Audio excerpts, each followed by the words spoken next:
Je suis Soula Saïd Soufou. Je suis né à Mayotte en 1980, à Mayotte donc.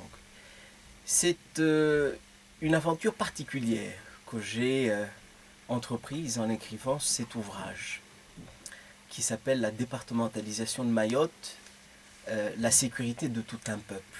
Pourquoi revenir encore une fois sur la départementalisation de Mayotte? Vous le savez, il y a eu beaucoup de publications sur cette question depuis quelques années. C'était nécessaire. J'ai vécu 3 années à Paris, à l'Assemblée nationale, aux côtés du député de Mayotte. J'ai eu à examiner un certain nombre de documents et à rencontrer un certain nombre de responsables politiques de notre pays.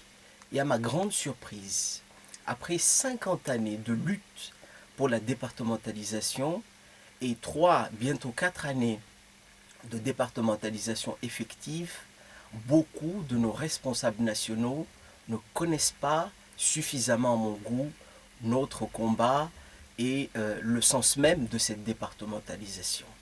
Elle est remise en cause ici et là, dans des articles de loi, dans des projets de loi, dans des discussions que nous avons pu avoir ici et là.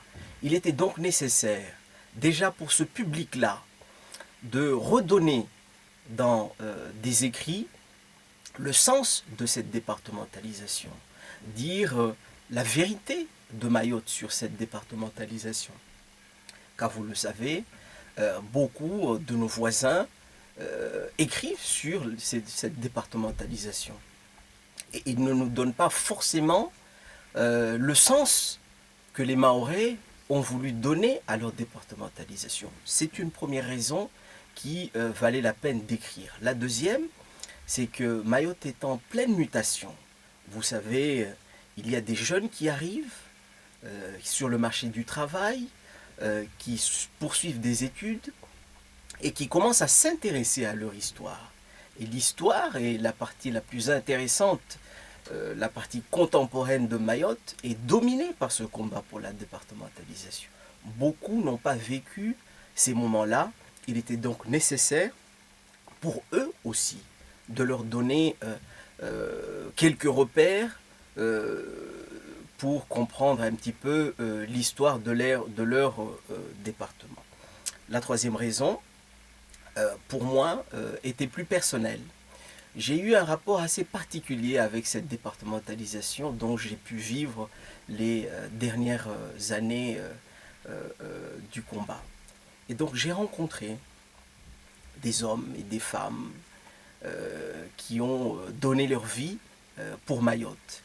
Et ils ne se retrouvent plus dans l'après-départementalisation. Ils se trouvent marginalisés.